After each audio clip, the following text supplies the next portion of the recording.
Bago tayo magumpisa sa ating istorya, gusto ko munang batiin ang bawat isa sa inyo. Sana ay nasa maayos kayong kalagayan habang nakikinig o nanonood ngayon. I-comment nyo naman kung taga saan kayo at anong oras na sa lugar ninyo habang sinisimulan natin ang isang kwentong puno ng sakripisyo, kabutihan at pag-asa. Baka sa simpleng gabing ito, may mapulot tayong aral mula sa buhay ng isang dalagang guro na tahimik na lumalaban para sa pamilya at sa sarili niyang pangarap. Sa isang maliit ngunit masiglang bayan ng San Isidro, halos lahat ng tao ay magkakakilala. Sa umaga pa lang ay maririnig na ang huni ng tricycle, tawanan ng mga tindera sa palengke at yabag ng mga estudyanteng nagmamadaling pumasok. Sa gitna ng karaniwang takbo ng buhay sa bayang iyon, may isang dalagang araw-araw ding nakikipaglaban sa sarili niyang mga suliranin, si Maureen Laksamana. 26 na taong gulang si Maureen.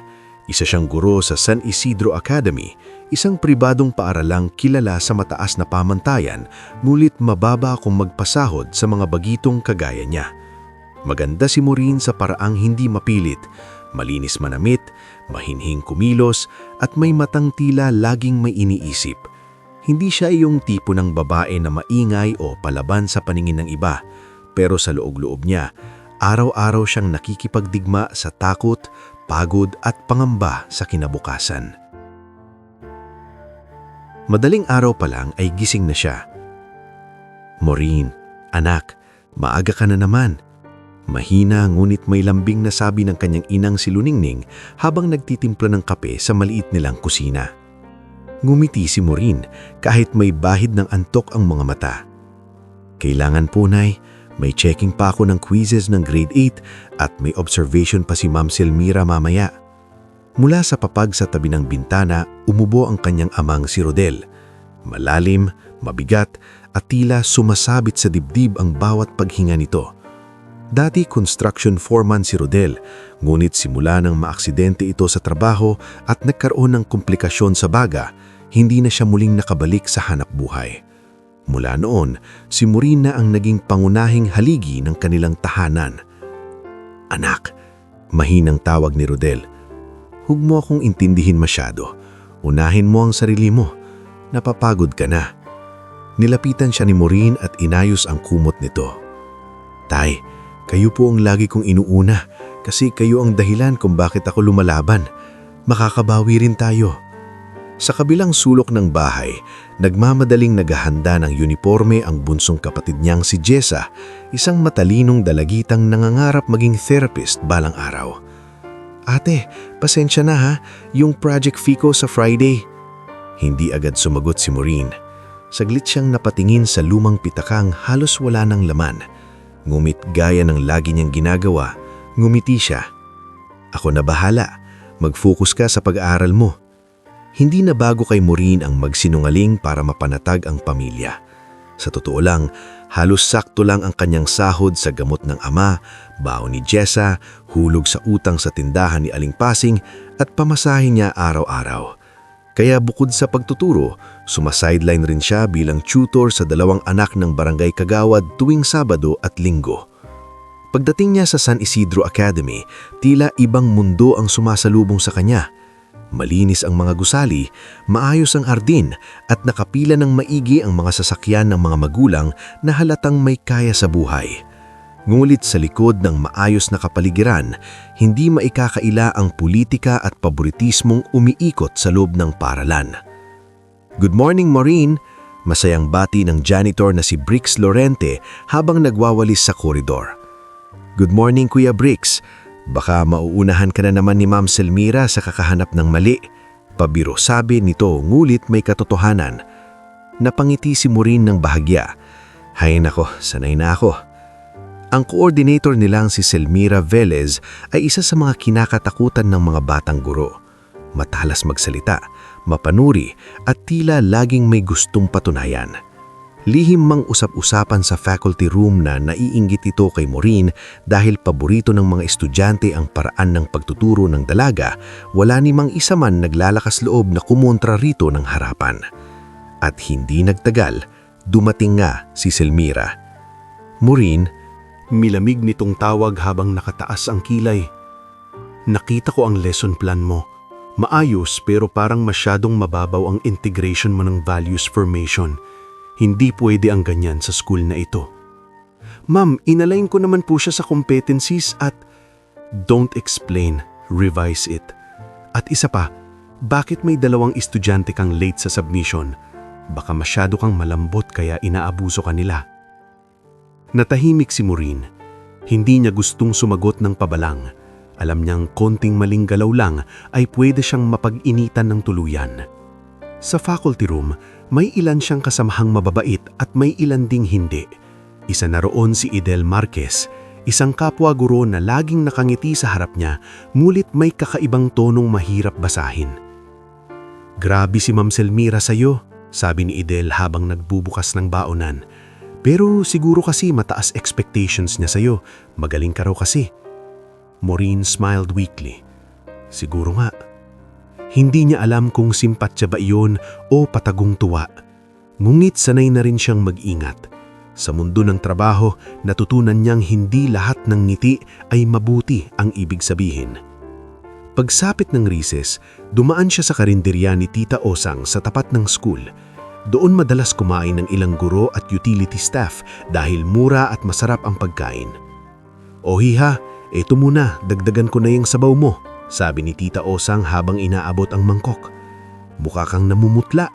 Hindi ka na naman nag-aalmusal ng maayos, no?" Napangiti si Maureen. "Okay lang po ako, tita. Huwag mo akong niloloko. Ikaw kapag napundi, sino pang tutulong sa pamilya mo?" Ang simpleng tanong na iyon ay parang tumama ng diretso sa dibdib ni Maureen. Dahil iyon ang totoo. Hindi siya pwedeng mapagod. Hindi siya pwedeng magkasakit. Hindi siya pwedeng sumuko.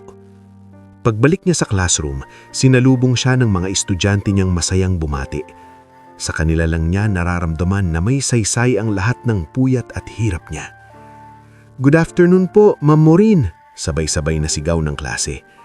"Good afternoon," sagot niya. At sa unang pagkakataon sa araw na iyon, totoo ang kanyang ngiti. Habang nagtuturo siya ng panitikan, napansin niyang taimtim na nakikinig ang isa sa kanyang estudyante, si Mirth, isang tahimik ngunit matalinong batang babae na galing din sa hirap. Napansin ni Maureen ang sarili niya rito, isang batang may pangarap ngunit kinukulang sa pagkakataon. Pagkatapos ng klase, lumapit siya ni Mirth. "Ma'am, salamat po. Pag kayo po ang nagtuturo, parang naniniwala ako na kaya ko ring makaahon balang araw." Hindi agad nakasagot si Maureen. Saglit siyang napatitig sa estudyante bago marahang nagsalita. "Kaya mo, Mirth. Huwag mong hayaang diktahan ng hirap ang magiging kinabukasan mo." Ngunit habang nagbibigay siya ng pag-asa sa iba, unti-unti namang nauubos ang kanya.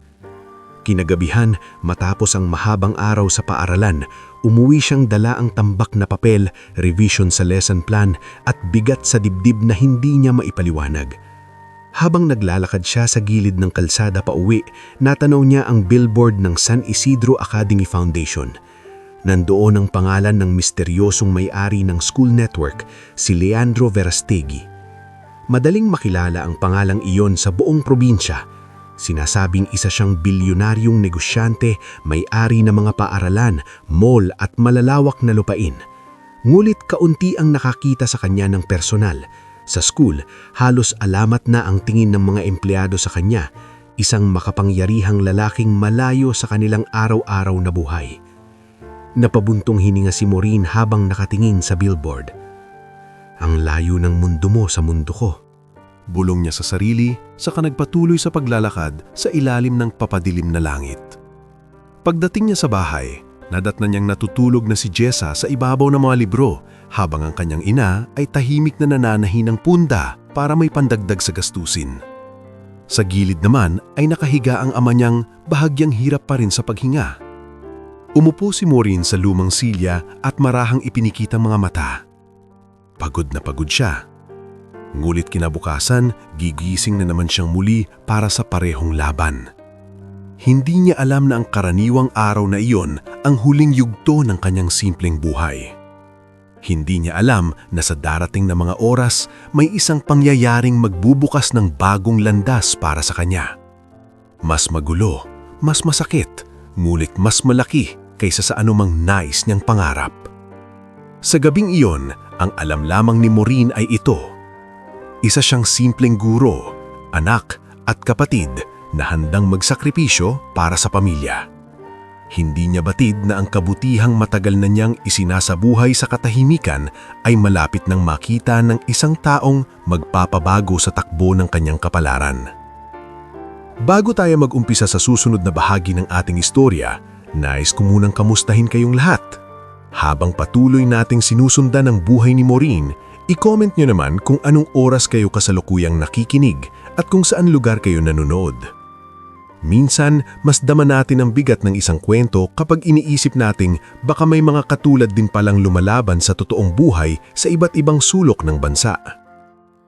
Kinabukasan ng gabing iyon, maaga na namang nagising si Maureen bago pa man sumikat ang araw. Ngunit kakaiba ang umagang iyon, hindi dahil may malaking pagbabago nang nangyari, kundi dahil tila mas mabigat ang pakiramdam niyang gumising. Parang may kung anong hindi maipaliwanag na pagod na mas lumalim kaysa karaniwan. Marahil ay dahil sa dami ng iniisip, ang bayarin ng gamot ng ama, ang project fee ni Jessa, ang panibagong revision sa lesson plan at ang nakaambang classroom observation ni Selmira. Tahimik siyang bumangon mula sa banig at agad nagtungo sa kusina. Habang nagsasaing siya, maririnig sa labas ang mga manok ng kapitbahay at ang maagang ingay ng mga tricycle sa kanto. Sa maliit nilang bahay, lahat ng galaw ay tila kabisado na niya. Ang pag-abot sa pitchel, ang pagtingin sa maliit na kahon ng gamot, ang pagbilang ng natitirang barya sa ibabaw ng lumang istangke. "Anak!" tawag ng kanyang ina mula sa likuran. Pagharap niya, nakita niyang nakatingin si Luningning sa maliit na supot ng mga reseta. "Maureen, paubos na ang maintenance ng tatay mo." Saglit na patigil ang dalaga, hindi siya agad nagsalita. Marahang ibinaba niya ang sandok at humarap sa ina. "Bibili po ako mamaya, Nay." "Pero saan ka kukuha? Hindi pa nga tayo nakakabayad ng buo sa pinanggalingan natin noon." Pinilit ni Maureen ang isang ngiti. "May makukuhanan po ako, huwag niyo na pong alalahanin." Alam niyang hindi totoo ang sagot niyang iyon. Wala siyang mapaghuhugutan. Ang totoo, umaasa lamang siya na baka pwede siyang makiusap kay Tita Usang o di kaya'y makahiram muna kay Bricks kahit samantala. Pero ayaw niya nang dagdagan pa ang takot ng kanyang ina. Mula sa loob ng silid, alingawang ang sunod-sunod na ubo ni Rodel. Agad siyang napalapit dito. "Tay, heto po, tubig." Tinanggap iyon at bahagyang sumandal sa dingding. "Pasensya ka na, anak, kung hindi lang ako, kung malakas pa sana ako." "Huwag na po kayong magsalita ng ganyan, wala po kayong kasalanan." "Pero ikaw ang nahihirapan." "Nahihirapan lang po tayo, hindi po habang buhay ganyan." Tahimik na tumingin sa kanya ang ama. Alam nitong nagsisikap ang anak na magmatatag, hindi lang para sa sarili, kundi para sa buong tahanan. Kaya kahit pilit, ngumiti na lamang ito at tumanggo. Pagdating ni Maureen sa San Isidro Academy, mas abala ang lahat kaysa dati. May parent consultation kasi sa hapon para sa peeling sections at isa si Maureen sa mga gurong inatasang magstay ng mas matagal. Habang naglalakad siya sa hallway, bit-bit ang mga notebook at records ng olay estudyante, sinalubong na naman siya ng pamilyar na presensya. "Maureen," malimig na bati ni Selmira Velez. "Siguraduhin mong maayos ang reports mo mamaya. Nandyan ang ilang donors at mga magulang na malalaki ang ambag sa school. Ayokong mapahiya ang departamento natin." "Opo, ma'am. Na-review ko na po lahat." Hindi sapat ang na-review. Dapat perpekto. Naintindihan mo? "Opo." Hindi na bago kay Maureen ang ganitong paraan ng pakikipag-usap sa kanya ng coordinator. Ngulit sa araw na iyon, tila mas matalim ang bawat salitang ibinabato ni Selmira. para bang hinahanapan na naman siya nito ng maliit na pagkakamali na pwede nitong palakihin. Sa faculty room, nadatnan niya si Yidel na abalang inaayos ang lipstick habang nakaharap sa maliit na salamin. "Nako Maureen," sabi nito. "Good luck mamaya ha. Sabi raw ni Ma'am Selmira, medyo mainit ulo ng ilang parents sa section mo. Alam mo naman, mga sosyalera yon. Konting mali lang, reklamo agad. Basta ipapaliwanag ko lang po ang performance ng mga bata." Mahinang tugon ni Maureen.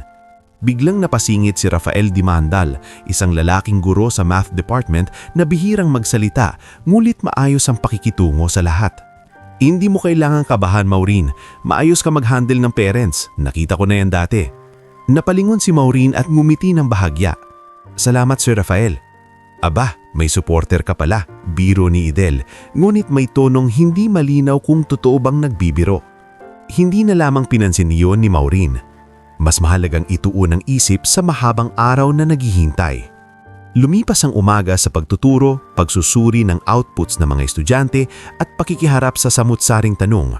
Nang magtanhali, dumaan siya sa karinderya ni Tita Osang ngunit hindi na siya nakakain ng maayos. Isang tinapay lamang at kaping mainit ang kanyang pinagkasya sa sarili. "Oh, yan na naman ang diet mo," sirmon ni Tita Osang habang pinupunasan ng lamesa. "Hindi pwedeng puro tipid hiya, baka ikaw ang maospital." "May parent consultation po kasi mamaya, mabigat po ang araw." Kaya lalo kang dapat kumain." Napangiti si Maureen. "Sa sweldo ko po, tita, parang hindi pagkain ng priority ng buhay." Napailing si Tita Osang. Darating din ang ginhawa, hindi habang panahon ay sinusubok ang mabubuting tao. Hindi na sumagot si Maureen. Gusto niyang maniwala pero sa dami ng naranasan niya, natuto na siyang huwag umasa ng sobra. Nagsimula ang parent consultation bandang 4:00 ng hapon. Isa-isang dumating ang mga magulang. May ilang mahinahon, may ilang mapagtanong at mayroon ding tila hinahanap ang guro upang mapagbuntunan ng inis. Ngulit nanatiling kalmado si Maureen. Ipinaliwanag niya ng maayos ang kahinaan at lakas ng bawat bata, nagmungkahi ng paraan para mas matulungan ng mga ito at tiniis ang ilang pasaring mula sa mga magulang na sanay makuha ang gusto sa pamamagitan ng pera. Isa sa mga huli niyang nakausap ay si Mrs. Calara, isang sosyalitang negosyante at ina ng estudyanteng si Beatrix. "Ma'am Maureen," matalim nitong sabi habang nakataas ang baba. "Ba't parang hindi tumataas ang recitation grade ng anak ko? Baka kasi hindi niyo nabibigyan ng sapat na atensyon." Pinanatili ni Maureen ang mahinahong tono. "Ma'am, active naman po si Beatrix pero may ilang pagkakataon pong distracted siya sa klase. Kung gusto niyo po, pwede tayong gumawa ng intervention plan para..." "Intervention plan? Ang kailangan ng anak ko ay mas tutok na guro." Mabigat man sa loob, ngumiti pa rin si Maureen. "Opo, naintindihan ko po. Gagawin ko po ang makakaya ko." Mula sa may pintuan, tahimik na pinagmamasdan ni Selmira ang esena. At nang makaalis sa mga magulang, lumapit ito kay Maureen. "Alam mo, minsan talaga nadadala ka ng sobrang bait. Dapat sa mga ganyang magulang, marunong ka ring sumagot ng may diin." "Ma'am, ayoko pong lumala pa ang usapan. Hindi ka aasenso kung ganyan ka kahina." Bahagyang napatigil si Maureen sa salitang iyon. Hina. Gusto niyang ipagtanggol ang sarili. Gusto niyang sabihin na hindi kahinaan ang pagpili ng mahinahong paraan. Gulit pinili niyang wanahimik. Hindi dahil wala siyang lakas, kundi dahil ubus na siya. 7:00 na ng gabi nang tuluyan siyang makalabas ng school. Bitbit niya ang makapal na stack ng notebooks, class records at revised lesson plan na iuuwi pa para tapusin. Nagsimula na ring pumatak ang ambon at ang langit ay mabilis na dumilim. "Maureen!" Sigaw ni Bricks mula sa gilid ng gate. "Gabi na, mag-tricycle ka na pauwi." Napatingin siya sa hawak na coin purse. "Maglalakad na ako hanggang highway, Kuya Bricks. Makakatipid pa." "Mag-ingat ka, madulas ang daan." "Opo." Naglakad si Maureen sa gilid ng kalsada habang hawak ng mahigpit ang mga notebook sa kanyang dibdib para hindi mabasa. Ang daan pauwi ay hindi naman sobrang liblib. Ngulit sa bahaging iyon ng gabi, kaunti na lamang ang dumaraan. May ilang sasakyan, may ilang tricycle at may mga taong nagmamadaling sumilong dahil sa ulan. Habang naglalakad, bumabalik sa isip niya ang lahat ng problema. Paano siya bibili ng gamot ni Rodel? Saan siya kukuha ng pambayad sa project fee ni Jessa? Paano kung hindi ma-renew ang kontrata niya sa school kapag nagkamali siya sa mga susunod na linggo? At higit sa lahat, hanggang kailan siya kakayanin ng katawan niya? Napabuntong hininga siya at bahagyang tumingala sa makulimlim na langit. "Tulungan niyo po ako," bulong niya. Hindi niya alam kung kanino, sa Diyos, sa hangin o sa sarili niyang pagod na kalooban. Ilang metro pa ang kanyang nilakad nang biglang may narinig siyang malakas na tunog ng preno sa di kalayuan. Screech! Kasunod noon ay isang malakas na kalabog. Napahinto si Maureen. Umalingaw-ngaw sa paligid ang sigaw ng ilang tao. "Ay, may nabangga! Takbo! Takbo!" "Ano ba yan? Bilis ng sasakyan!" Sa unahan, sa bahaging malapit sa kurba ng kalsada, may mga taong unti-unting nagkukumpulan. Mula sa kinatatayuan niya, tanaw niya ang ilaw ng isang sasakyang mabilis na papalayo. Para itong hindi huminto, hindi man lang lumingon sa taong naiwan sa daan. Nagsimula ang kaba sa dibdib ni Maureen. Hindi niya agad alam ang gagawin. Ngunit hindi nagtagal, narinig niya ang mga bulong-bulungan ng mga nakatayo sa paligid. "Patay na yata. Huwag na tayong lumapit, baka madamay pa. Baka hold-upper din yan. Hintayin na lang natin ang pulis." Napakunot ang noo ni Maureen. Ang mga tao ay nakatingin lamang mula sa malayo. Tila mas pinili ang ligtas na pagmasdan ng pangyayari kesa tumulong. At sa gitna ng basang kalsada, sa ilalim ng mahinang sinag ng poste, may nakahandusay na katawan ng isang lalaki. Hindi pa niya maaninag ng husto ang mukha nito, gulit halatang duguan at halos hindi gumagalaw. "May tumawag na ba ng ambulansya?" Malakas na tanong ni Maureen. Walang sumagot agad. May isang lalaking nakasombrero ang nagsabing, "Miss, huwag ka na makialam, delikado." "Delikado nga po, kaya dapat tulungan. Baka mademanda ka pa kapag pinakialaman mo."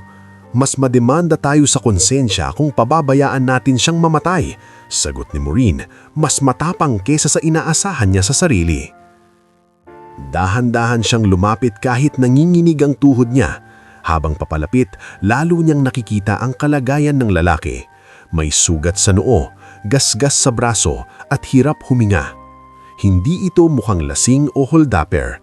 Mukha itong isang taong biglang pinagkaitan ng awa sa gitna ng daan. Lumuhod si Maureen sa tabi nito kahit nababasa na ang kanyang palda. "Naririnig niyo po ba ako?" Bahagyang gumalaw ang lalaki. Mahina, pilit. "Sir? Sir, huwag kayong matutulog. Teka lang, tutulungan namin kayo." Ngulit nang lumingon siya sa paligid, nakita niya na wala pa ring humahakbang palapit. Naandun ang mga tao pero hanggang tingin lamang. At doon tumibay ang pasya niya. Hindi pa niya alam kung sino ang lalaking ito. Hindi pa niya alam kung ano ang kapalit ng pakikialam niyang ito. Ang alam lang niya, kung iiwan niya ang taong ito sa kalsada habang buhay siyang uusigin ng sarili niyang konsensya. At sa gabing iyon, sa gitna ng ulan, pagod at takot, gumawa si Maureen ng unang hakbang papasok sa pangyayaring babaguhin ang takbo ng buong buhay niya. Bago tayo magumpisa sa panibagong bahagi ng ating istorya, nais ko munang batiin kayong lahat na patuloy na sumusubaybay. I-comment nyo naman kung taga saan kayo at anong oras na sa lugar ninyo habang pinapakinggan ang kasunod na kabanata ng buhay ni Maureen. Sa bahaging ito, mas makikita natin kung paanong isang gabing puno ng takot at pag-aalala ay unti-unting magbubukas ng pinto sa mas malaking pagbabago.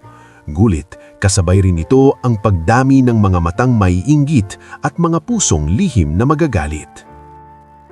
Sa sandaling iyon sa basang kalsada, hindi na naghintay pa si Maureen na may ibang kumilos para sa lalaking nakahandusay sa gitna ng ulan. Nanginginig ang kanyang mga kamay, ngunit matatag ang kanyang loob. Muli niyang liningon ang mga tao sa paligid. "Pakiusap, tulungan niyo ako. Kailangan natin siyang isugod sa ospital," sigaw niya. Ngunit gaya ng nauna, may ilan lamang na nagbulungan. May napaatras pa at may nagkunwaring walang nakita. Para bang sa harap ng tunay na pangangailangan, mas pinili pa rin ng marami ang umiwas. "Miss, hayaan mo na. Baka pulis pa ang humabol sa atin," sabi ng isang lalaking nakapayong. Hindi na napigilan ni Maureen ang sama ng loob. "Tao po to! Kung kayo kaya ang nakahiga rito, gusto niyo bang walang tumulong?" Napayuko ang ilan, ngunit wala pa ring kusang lumapit. Mabilis niyang inilabas ang lumang cellphone sa bag at tinawagan si Bricks. "Kuya Bricks," halos umiiyak na sabi niya nang sagutin ito. "May lalaking nabangga rito sa kurbada malapit sa lumang gasoline station. Walang tumutulong. Pwedeng puntahan niyo ko? Kailangan ko ng kasama." "Ano? Sige Maureen, huwag kang aalis dyan. Tatawagan ko rin si Tomas na may tricycle. Papunta na kami." Ibinaba niya ang tawag at muling yumuko sa sugatang lalaki. Bahagya nitong iminulat ang mga mata, ngunit tila lumalabo ang paningin. Sa liwanag ng poste at kidlat sa malayo, napansin ni Maureen na hindi ordinaryong lalaki ang kaharap niya. Kahit duguan at basag ang salamin ng relong suot nito, halatang mamahalin ang tela ng suot niyang polo at ang sapatos nitong hindi pangkaraniwang nakikita sa kanilang bayan. "Sir, makinig mo kayo sa akin," marahan ngumit madiing sabi niya. "Darating na ang tulong, huwag po kayong bibitaw." Bahagyang gumalaw ang labi lang lalaki. Parang may gustong sabihin ngunit wala pang malinaw na lumalabas. Lumipas ang ilang minuto na tila napakahaba. Sa wakas, dumating si Bricks na halos takbo ang paglapit kasama ang tricycle ni Tomas Batingal. "Diyos ko, grabe ang tama," sabi ni Bricks paglapit. "Kuya, kailangan natin siyang buhatin ng maingat." Humihinga pa siya. Si Tomas, isang payat ngunit mabait na driver na kilala sa lugar, ay agad nagtanggal ng basang tuwalya sa kanyang upuan. "Ilatag natin ito sa likod. Miss Maureen, sasama ka?" "Opo, kailangan." Ang bayad?" tanong ng isang lalaking nakikitingin, tila iyon pa rin ang iniisip. Matalim na napatingin si Maureen ni Rito. "Mamaya na po ang bayad, buhay muna." Sa tulong ni na Bricks at Tomas, maingat nilang naisakay ang lalaki sa tricycle. Sumakay si Maureen sa tabi nito, hawak-hawak ang braso ng sugatan habang ang ulan ay patuloy na pumapalo sa bubong ng sasakyan. Nanginginig siya, hindi lamang sa lamig, kundi sa takot na baka hindi na nila ito maabutan ng buhay sa ospital. "Sir, malapit na po," paulit-ulit niyang sabi. "Konti na lang." Dinala nila ang lalaki sa pinakamalapit na pribadong ospital sa bayan, ang San Gregorio Medical Center, dahil iyon ang may mas kumpletong gagamitan. Pagdating nila, agad tumakbo si Maureen sa emergency entrance. "Nurse, doktor, may aksidente pong pasyente!" sigaw niya. Lumabas ang duty clerk na si Riafen Soriano, isang babaeng halatang iritable at hindi sanay sa mga biglaang emergency mula sa karaniwang tao. "Sino ang kasama ng pasyente?" tanong nito. "Ako po, nabangga siya sa kalsada. Kailangan niyang maasikaso agad." Tinignan siya nito mula ulo hanggang paa. Basang uniforme, hawak ang lumang bag, walang anumang hitsura na may pambayad sa mamahaling ospital. "Relative ka ba?" "Hindi po, pero wala pong ibang kasama. Pakiusap naman, unahin niya na po si doktor." Standard procedure po ito. Hindi na napigilan ni Maureen ang pagtaas ng boses. "Kung may nangyari sa kanya habang pinapapirma kita ng kung ano-ano, sino ang manananggot? Pakiusap naman, doktor muna." Napalingon ang ilang nurse at bantay. Lumabas rin ang ER doctor na si Dr. Salcedo matapos marinig ang gulo. "Anong nangyayari rito?" "Doc, vehicular accident po." Ang tagal pa nilang pinapapasok. Sinilip ng doktor ang pasyente at agad nag-utos. "Dalhin sa loob, now." Nagtakbuhan ang mga nurse. Isinakay ang lalaki sa stretcher. Habang dinadala ito sa loob, naupo si Maureen sa gilid ng upuang bakal sa sobrang panghihina. Nanginginig ang kanyang mga palad. Hindi niya alam kung dahil sa lamig, pagod o kaba. Makalipas ang ilang minuto, muling lumapit si Riafen dala ang clipboard. Kailangan pa rin po ng details, miss. Kahit nanlalambot, pinilit ni Maureen na tumayo. Hindi ko po siya kilala. Wala po akong alam kundi nabangga siya sa highway. Name? Hindi ko po alam. Any ID? Doon niya lang naalala ang itim na leather wallet na nahulog sa gilid ng lalaki habang binubuhat nila ito. Mabilis niyang kinuha iyon sa bag at iniabot. Binuksan ni Riafen ang wallet, ngunit bago pa man ito makapagsalita, natigilan ng babae. Mabilis nitong sinilip ulit ang laman, saka napatingin kay Maureen. Sa'yo ba to? Hindi po. May kung anong pagbabago sa mukha nito. Mula sa pagiging iritable ay biglang naging alisto. Sandali lang. Lumayo si Riafen, tila may tinatawagan. Hindi na iyon pinansin ni Maureen. Mas mahalaga sa kanya ang kalagayan ng pasyente. Umupo siya muli at napahawak sa noo. Nasa bag pa rin niya ang mga notebook na basang-basa na. Naisip niya tuloy ang bahay. Hindi pa siya nakakauwi. Baka nag-aalala na si Luningning. Tinawagan niya ang ina. Nay, malilate po ako. Anak, nasan ka na? Akala ko nakauwi ka na. Nasa ospital po ako. May tinulungan akong naaksidante. Diyos ko anak, ayos ka lang ba? Opo, huwag po kayong mag-alala. Uumirin ako pag okay na. Pagkababa ng tawag, tahimik siyang napatingala sa kisame ng emergency waiting area. Tila doon lang pumatak ang bigat ng lahat. Pera ang una niyang naisip. Paano kung singilin siya? Paano kung siya ang asahan sa bayarin? Ang laman ng pitaka niya ay kulang pa nga para sa maintenance ng ama. Ngunit kahit ganon, walang pagsisisi sa kanyang puso. Kung mauulit man ang nangyari, alam niyang tutulong pa rin siya. Makalipas ng halos 1 oras, lumabas si Dr. Salcedo. Stable na siya for now, sabi nito. May sugat sa ulo at katawan pero mabuti at naagapan. Kung mas natagalan pa sa daan, delikado na. Napapikit si Maureen sa sobrang ginhawa. Salamat po, Doc. Isa ka bang kamag-anak? Hindi po, nadaanan ko lang siya. Napatingin sa kanya ang doktor, tila humanga ng kaunti. Hindi lahat gagawin ang ginawa mo. Bago pa siya makasadot, biglang nagkaroon ng kakaibang kilos sa paligid. May pumaradang 2 itim na sasakyan sa labas ng ospital. Bumukas ang pinto at bumaba ang ilang lalaking naka-Amerikana. Kasunod ang isang eleganteng babaeng naka-blazer at may hawak na tablet. Mabilis silang pumasok sa lobby, tila may hinahanap. Nasaan siya? Mariing tanong ng babae sa front desk. Agad lumapit si Riafen. Ma'am Daphne, nasa ER na. Stable. Napakunot noon ni Maureen. Ma'am Daphne? Maya-maya, isa sa mga lalaking iyon ang lumapit sa kanya.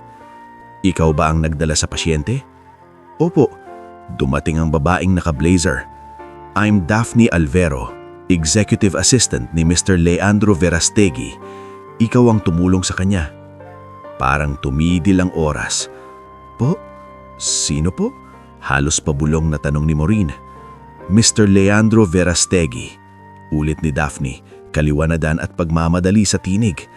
Ang may-ari ng Verastegui Group. Nanlaki ang mga mata ni Bricks na kanina'y tahimik lang sa tabi niya. Verastegui? Yung may-ari ng mga eskwelahan? Napalingon si Maureen, tila hindi agad maproseso ang narinig. Ang may-ari po ng San Isidro Academy? Tumanggo si Daphne. Yes. Nawalan ng imik si Maureen. Ang lalaking duguan at halos walang gustong tulungan sa kalsada ay hindi pala isang karaniwang estranghero. Siya ang misteryosong pangalang ilang beses lang niyang nakikita sa billboards at school documents. Ang bilyonaryong may-ari mismo ng paaralang pinagtatrabahuhan niya. Makalipas ng halos 1 oras, saka lamang pinayagan si Maureen na makita saglit ang pasyente. Mahina pa siya, may bendahe sa ulo at halatang pagod. Ngunit nang magmulat ang mata at makita siya, tila may bahagyang pagkakilala roon. Kayong guro, mahina nitong sabi. Nagulat si Maureen. Opo? Salamat. Hindi niya alam kung paano sasagot. Ang daming tanong sa isip niya, ngunit sa harap ng pagod at sugat ng lalaki, ang tanging niyang nais ay mapanatag ito. Wala po yun, kailangan niya pong magpahinga. Bahagyang tumanggo si Leandro, ngunit bago tuluyang pumikit, Muling gumalaw ang labi nito. Pangalan mo? Maureen po. Maureen Laksamana. Maalala ko. Kinabukasan, bago pa man sumikat ang araw, nakauwi rin si Maureen na may halong pagod at pagkabigla. Ngunit hindi pa roon nagtatapos ang epekto ng gabing iyon. Sa mga sumunod na araw, tila unti-unting nagbubukas ang isang pinto sa buhay niya na hindi niya kailanman inasahang darating. Sa school, kumalat agad ang balita na ang may-ari ng paaralan ay naaksidente at may isang gurung nagligtas sa kanya. Hindi pa alam ng lahat kung sino ang guro, ngunit sa loob ng faculty room, ramdam na ni Maureen ang kakaibang mga tingin. Si Yedel ay tila sobrang mausisa. Si Selmira naman ay tahimik, ngunit mas matagal ang titig sa kanya kaysa dati. At habang unti-unting naaayos ang kalagayan ni Leandro sa ospital, nagsisimula rin ang hindi inaasahang paglapit ng kapalaran kay Maureen. Isang paglapit na magbibigay sa kanya ng kaunting ginhawa, ngulit kasabay nito ay magbabangon din ng inggit, tsismis at mga bagong kaaway na hindi niya pa alam kung paano haharapin. Bago tayo mag-umpisa sa panibagong bahagi ng ating istorya, nais ko munang pasalamatan ang lahat ng patuloy na nakikinig at sumusubaybay. I-comment nyo naman kung taga-saan kayo at anong oras na sa lugar ninyo habang sabay-sabay nating tinutunghayan ang mas mabigat ngulit mas kapanapanabik na yugto ng buhay ni Maureen. Sa bahaging ito, masusubok hindi lamang ang kanyang tapang at dangal, kundi pati ang tibay ng mga pangakong nabuo mula sa isang kabutihang minsang ginawa niya sa gitna ng ulan at dilim. Makalipas ang ilang linggo mula nang mabunyag na ang lalaking kanyang iniligtas ay si Leandro Verastegui, tuluyan nang nagbago ang takbo ng araw-araw na buhay ni Maureen. Ngunit hindi sa paraang puro ginhawa lamang. Totoong gumaan ang ilan sa pasan niya. Naipagamot si Rodel sa mas maayos na ospital. Nabigyan ng scholarship si Jessa. Nabawasan ang ilang utang ng kanilang pamilya sa tulong ng foundation assistance na ipinadaan ni Leandro sa legal at maayos na paraan. Naitayo rin ang outreach program na matagal ng pangarap ni Maureen para sa mga batang kulang sa oportunidad. Ngunit habang unti-unting luminaw ang buhay niya, lalong dumilim ang tingin ng ilang taong matagal nang nakakubli sa paligid niya. Isang umaga, habang inaayos ni Maureen ang mga folders ng Verastegui Outreach Initiative sa opisina ng foundation room na pansamantalang inilaan sa kanya, napansin niyang tila kakaiba ang titig ni Yedel nang pumasok ito sa silid. "Busy ka pala talaga ngayon," sabi nito habang nakapamaywang. "Mukhang hindi ka na basta classroom teacher lang." Hindi agad sumagot si Maureen. Inayos niya muna ang mga papel bago tumingala. "Marami lang talagang kailangang ayusin sa scholarship list." "Talaga?" Baagyang nakangiting tanong ni Idel. "Ang bilis naman ng swerte mo. Isang tulong mo lang sa may-ari, parang nagbukas na lahat ng pinto." May kirot sa salitang iyon. Hindi hayagang masama, pero malinaw na hindi rin iyon simpleng biro. "Hindi swerte ang tawag ko rito," mahinahang sagot ni Maureen. "Trabaho pa rin at responsibilidad." Tumawa ng maikli si Idel. "Oo na, ikaw na ang mabait at masipag." Pagkaalis nito, napabuntong hininga si Maureen. Sa mga nakaraang araw, sanay na siyang makaramdam ng malamig na pakikitungo sa faculty room. May mga napapahinto ang usapan kapag pumapasok siya. May mga ngiting tila pilit. May mga tinging puno ng paghuhusga. At kahit hindi diretsahan, alam niyang kumakalat na naman ang mga bulong-bulungan. Pinalapit lang ang sarili sa may-ari. Kunwari simple pero marunong dumiskarte. Kaya pala laging bida sa school. Masakit iyon, pero pinili pa rin niyang manahimik. Hindi niya kayang ubusin ang lakas sa pagsagot sa bawat chismis. Ang mahalaga sa kanya ay ang mga batang umaasa sa outreach program at ang pamilya niyang unti-unti nang nakakabangon. Hindi niya alam, sa likod ng mga bulong na iyon, may mas mabigat na planong inihahanda sina Selmira, Idel at si Rafon Verastegui. Sa isang mamahaling coffee shop sa bayan, nagkita ang tatlo ilang araw bago ang quarterly board presentation ng outreach project. Tahimik ang lugar, ngunit mabigat ang tono ng kanilang usapan. Hindi na pwede to, madiing sabi ni Rafon habang nakatingin sa tablet. Lalong lumalakas ang impluensya niya kay Tito Leandro. Pati ilang board members humahanga na sa kanya. Hindi naman kasi kami pinapakinggan noon, nakasimangot na sabi ni Selmira. Lahat ng proposal ko sa teacher development, laging dinededma. Ngayon itong si Maureen, biglang may budget at suporta dahil nga bida siya sa paningin ng tiyuhin mo, singit ni Idel. At kung hindi siya mapipigilan ngayon, baka tuluyan na siyang mahirap galawin. Napakuyom ng kamao si Rafon. Sa loob-loob niya, hindi lamang si Maureen ang nais niyang pabagsakin. Mas matagal na niyang ikinimkim ang galit kay Leandro, ang tiyuhing palaging pinipili ng pamilya bilang mukha ng dangal at talino. Samantalang siya ay laging naiiwan sa gilid.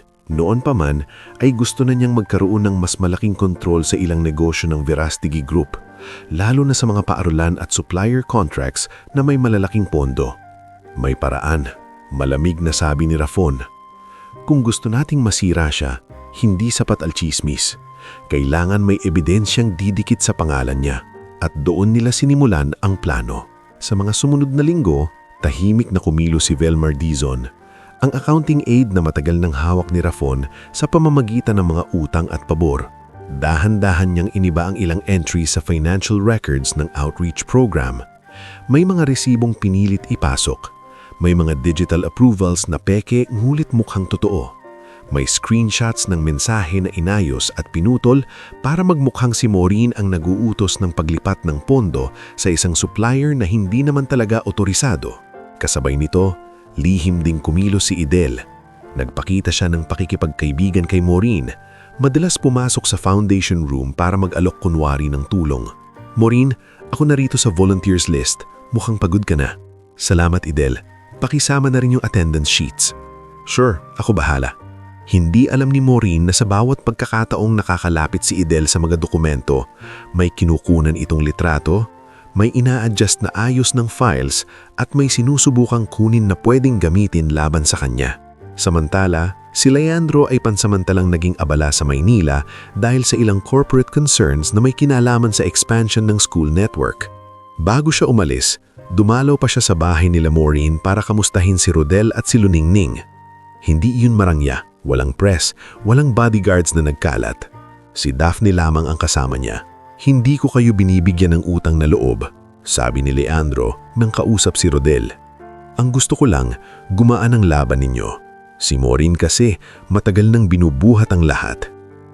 Napayuko si Luningning, luhanan. Sir, hindi po namin malilimutan ang kabutihan ninyo. Ngumiti si Leandro ng bahagya. Ako ang hindi makakalimot sa kanya. Nasa may pintuan lamang si Maureen noon, tahimik na nakikinig. Hindi niya maipaliwanag ang naramdaman niyang bigat at ginhawa ng sabay. Sa unang pagkakataon, may isang taong makapangyarihan ang nakita sa hindi niya masabisabing pagod. Ngulit ilang araw matapos umalis si Leandro, biglang gumuho ang lahat.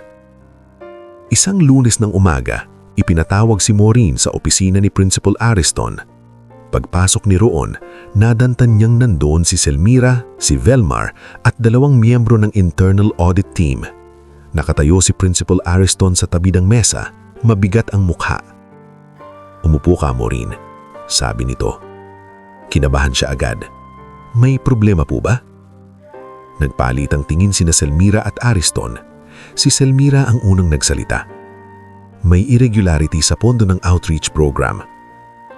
Parang may bumigat sa hangin. Ano po? Gulat na sagot ni Maureen. May inilapag si Velmar na folder sa mesa. May mga missing amounts na nakalista rito at base sa authorization trail, lumalabas na may approval from your office. Mabilis niyang inabot yun at isa-isang tinignan. Habang binabasa niya, lalo siyang namumutla. Hindi po ito totoo. Mahina ngulit marinim niyang sabi. Hindi ko po inapprove ang mga to. Pero nandito ang digital copies ng email at chats. May screenshots, may date, may file transfer logs. Teka lang po, hindi ko po ginagamit ang wording na yan at hindi ko po kilala ang supplier na ito. Pwede mong sabihin yan, malamig na tugon ni Selmira, pero papel ang nagsasalita ngayon. Ma'am, may gumagawa po nito. Hindi agad sumagot si Principal Ariston. Kita sa mukha nito na gusto niyang maging maingat, ngulit nakikita rin ang bigat ng pressure. Habang iniimbestigahan nito, Sabi niya, pansamantala kang i-deactivate sa program at sa teaching duties mo. Parang binuhusan ng malamig na tubig si Maureen. Sir, ako po. Kahit wala pa pong malinaw. Standard procedure. Sir, mawawalan po ako ng kita. May pamilya po akong binuburay. Hindi ko ito ginusto. Mahinang sabi ni Ariston, ngunit umiwas ang tingin. Halos hindi alam ni Maureen paano siya nakalabas ng opisina. Naging malabo ang paligid. Sa koridor, naririnig niyang may mga bulungan na agad. Hindi pa man tapos ang investigasyon, parang nahatulan na siya sa mata ng iba. Si Maureen daw? Akala ko ba mabait? Ganyan naman ang iba. Pag nahawakan ng pera, bumalik siya sa foundation room para kunin ang kanyang bag, ngunit sa bawat hakbang ay mas bumibigat ang dibdib niya. Nang makita siya ni Bricks, agad itong lumapit. Anong nangyari? Bakit ka namumutla? Hindi na napigilan ni Maureen ang luhang kanina pa niyang pinipigil. Kuya Bricks, pinaratangan nila akong nagnakaw. Ano? Imposible. May mga papeles raw, may screenshots. Hindi ko alam paano nangyari. Hinawakan siya ni Bricks sa balikat. Makakalabas din ang totoo. Ngulit ng gabing iyon, parang napakalayo ng katotohanan. Pag-uwi niya sa bahay, nadatnangan niyang masama na naman ang pakiramdam ni Rodel. Napansin agad ni Luningning ang mga namumugtong niyang mata. Anak, anong nangyari? Hindi niya itinago. Umupo siya sa gilid ng mesa at doon ibinuhos ang lahat. Habang nagsasalita siya, lalong nanginginig ang boses niya. Hindi ko po ginawa. Hindi ko po kayang gawin yun. Alam namin, agad na sabi ni Jessa. Kilalang kilala ka namin. Ngulit kahit ganon, hindi nawala ang takot. Paano kung hindi siya paniwalaan ng iba? Paano kung tuluyan siyang mawalan ng trabaho?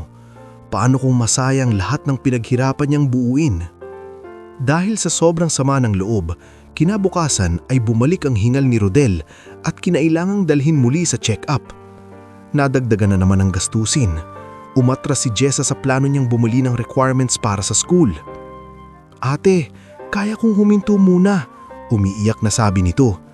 Hintayin ko na lang umaayos lahat. Hindi, madiing sabi ni Maureen kahit nangingilid ang luha. Hindi ako papayag. Ngunit pagpasok ng gabi, nang siya na lang ang gising sa bahay, doon niya hinayaang bumuhos ang pagod.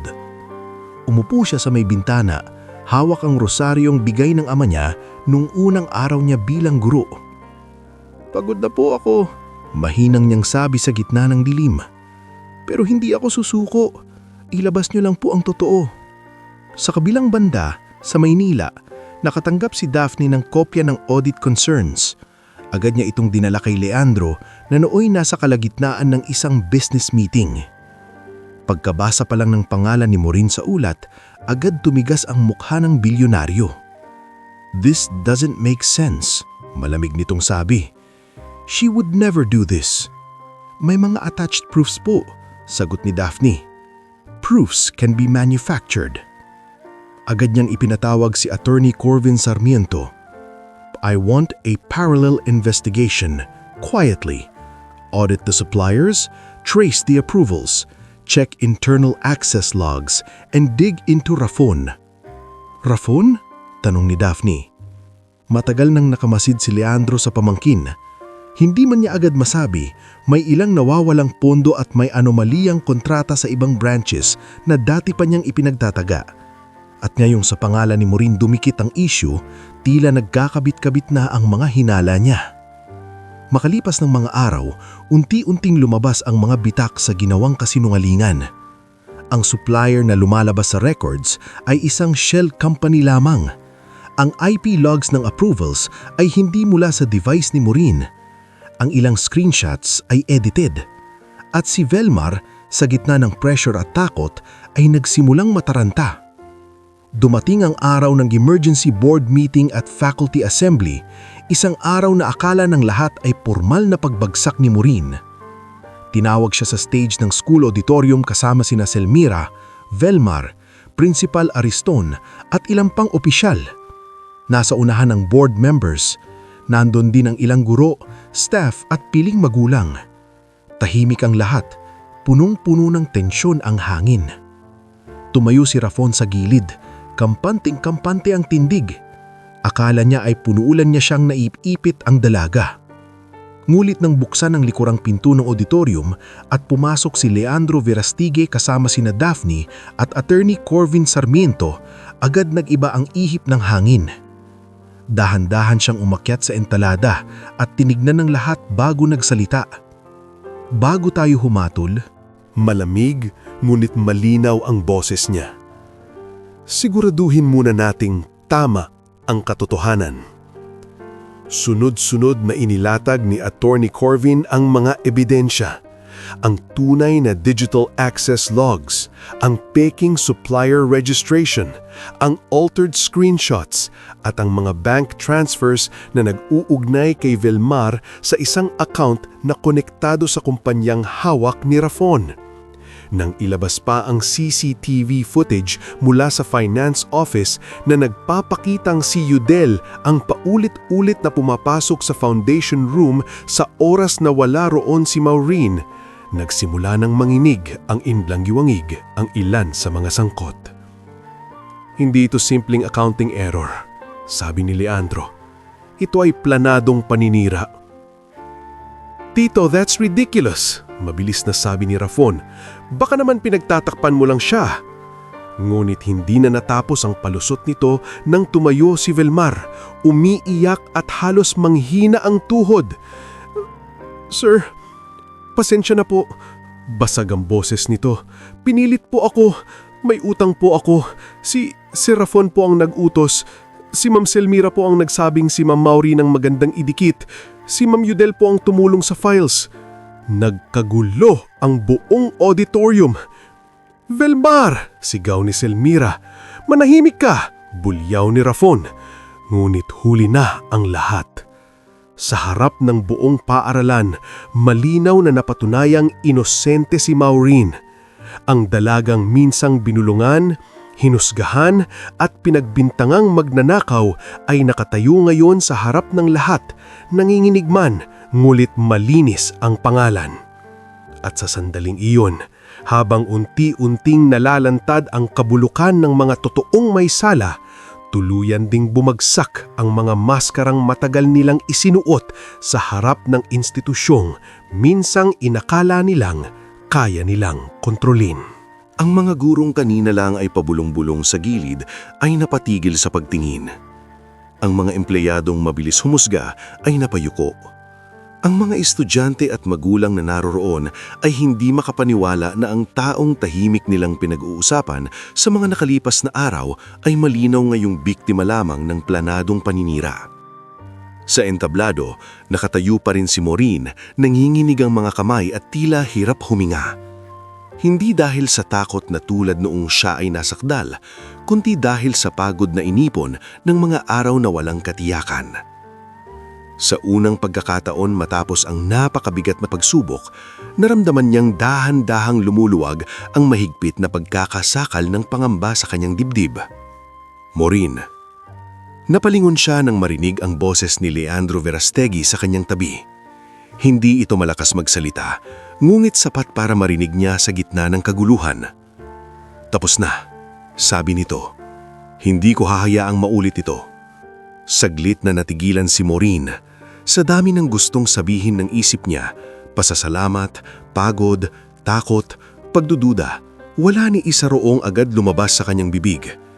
Ang tanging nagawa niya ay bahagyang tumanggo at pigilin ang luhang ilang araw na niyang kinikimkim. Habang inilalabas sina Rafon, Selmira at Velmar sa auditorium para sa hiwalay na investigasyon at legal na proseso, may mga empleyadong nagsimulang magbulungan muli. Ngunit ngayon, hindi na laban kay Maureen ang usapan. Siya pala talagang malinis. Grabe ang pinagdaanan niya. Napahiya tayo. Sa gilid ng entablado, si Idel ay nakatayo lamang, maputla at tila wala nang mahanap na matibay na sandalan. Nanginginig ang labi nito habang pinagmamasdan si Maureen. Nang magsimulang umalis ang mga tao, dahan-dahang itong lumapit. Maureen, Mahinang tawag niya. Hindi agad sumagot si Maureen. Napatingin lamang siya rito, tahimik, pagod, ngulit matatag. Pasensya ka na. Bulong ni Idel, luhana. Hindi ko akalaing hahantong sa ganito. Akala ko kaya ko pang umatras. Pero hindi ka umatras. Mahinang sagot ni Maureen. Napatungo si Idel. Natala ko sa inggit. Hindi galit ang namamayani sa mukha ni Maureen, kundi malalim na lungkot. Mas masakit pala kapag ang naninira sa iyo ay taong araw-araw mong nakakasama. Wala nang naisagot si Idel. Umalis itong tuluyang umiiyak at alam ni Maureen na kahit humingi man ito ng tawad, hindi na maibabalik ang dating tiwala. May mga sugat na naghihilom pero hindi na nawawala ang marka.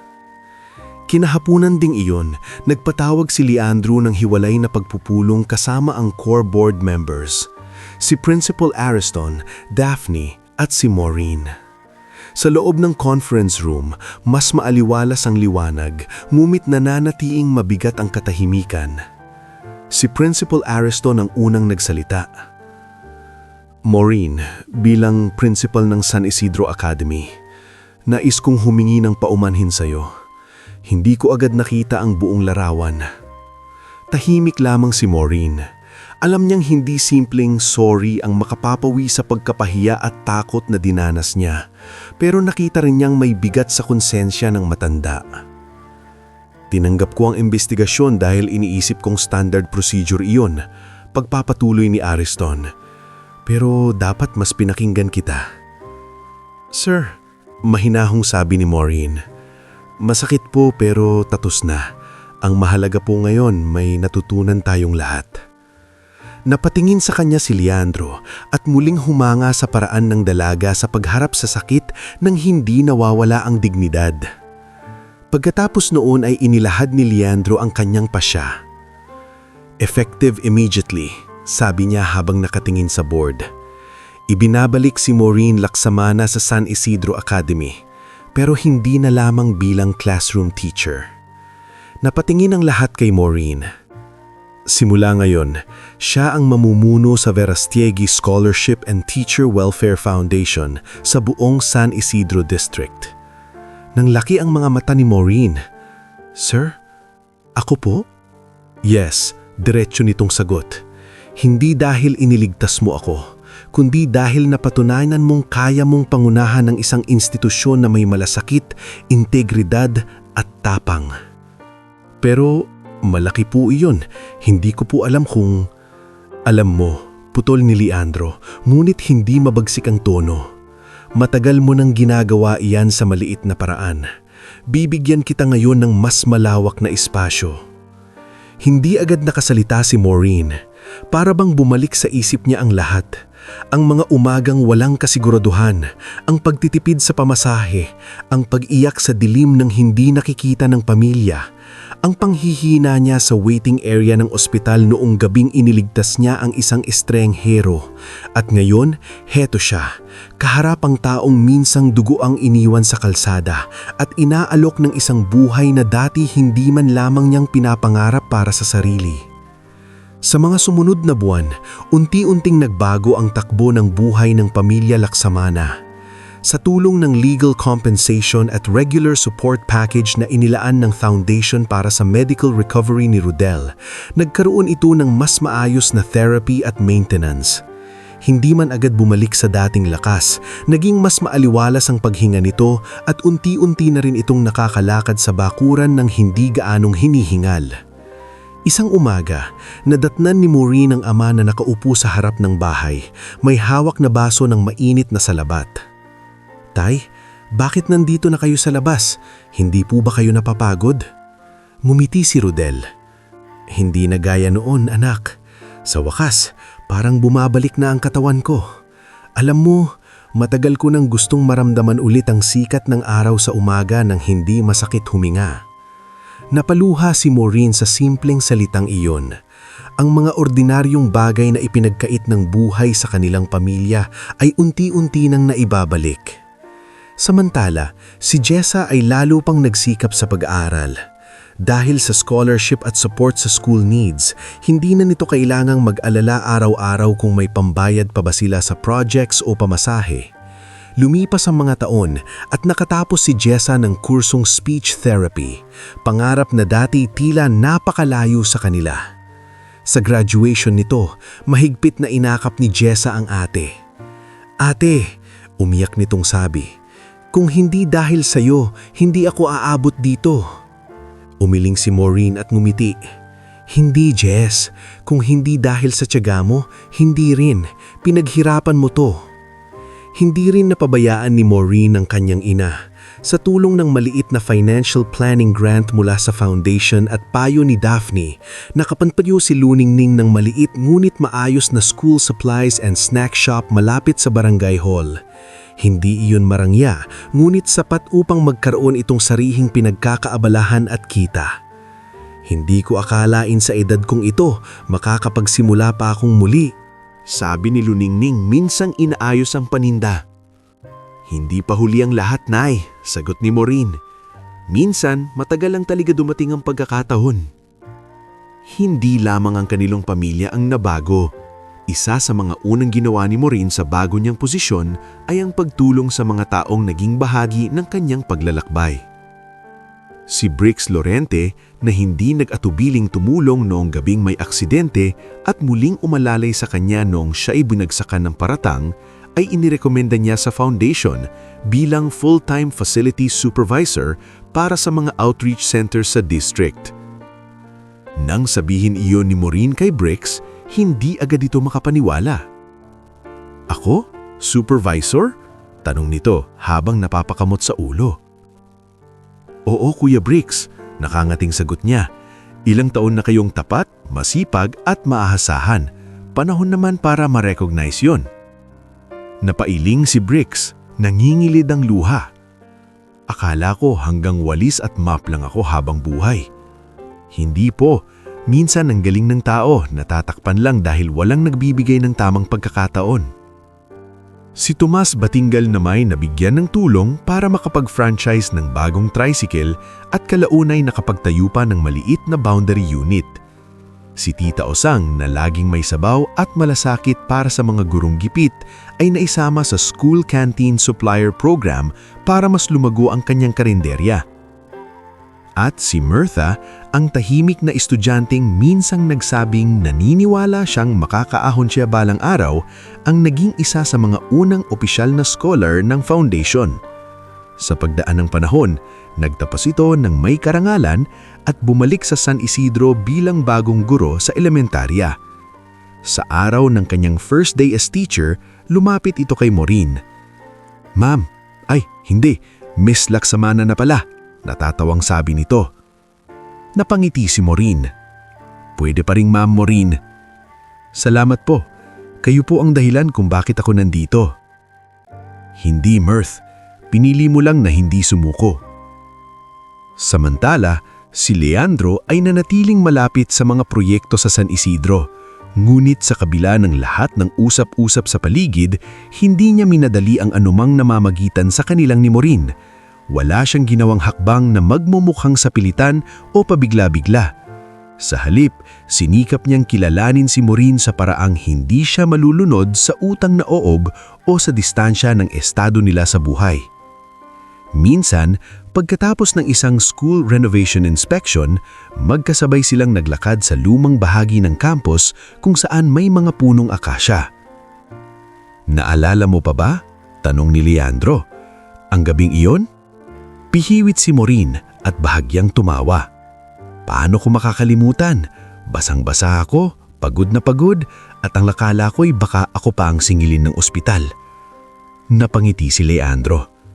"At ako naman, halos wala ng malay, pero naaalala ko ang boses mo." Totoo po. Yes, matapang. Hindi pasigaw pero hindi sumusuko. Sandaling natahimik si Maureen. Hindi ko po inakalang hahantong sa ganito ang lahat. Hindi rin ako, sagot ni Leandro. Akala ko nang una, isang buhay lang ang nailigtas mo sa gabing iyon. Hindi ko alam na pati pananaw ko sa mga tao, mababago mo. Napayuko ng bahagya si Maureen. Hindi siya sanay sa ganoong klaseng katapatan.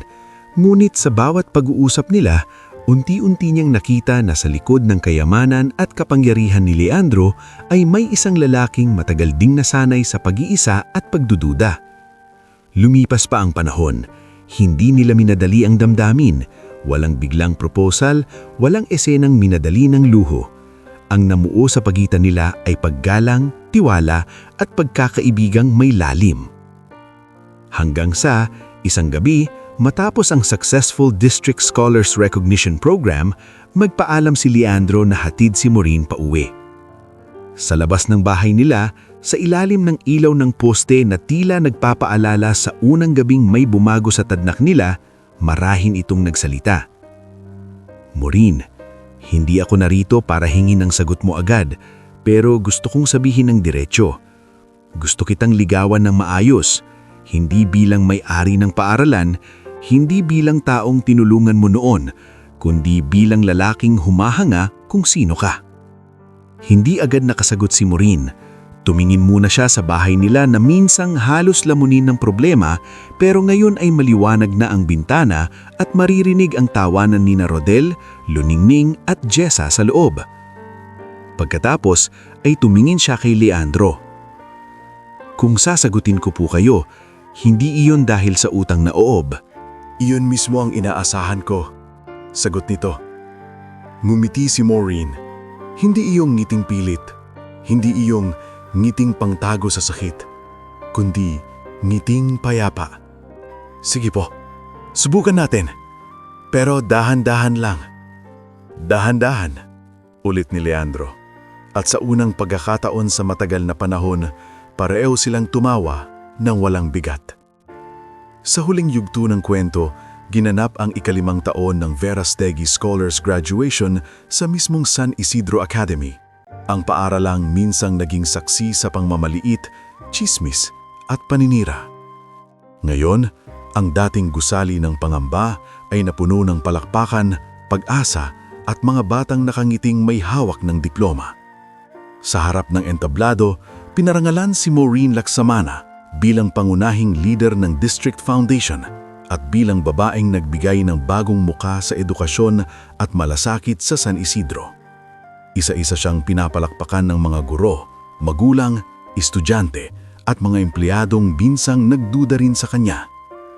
Habang nakatayo siya sa entablado, natanaw niya sa audience sina Luningning, Rodel at Jessa na luhaan, ngunit masaya.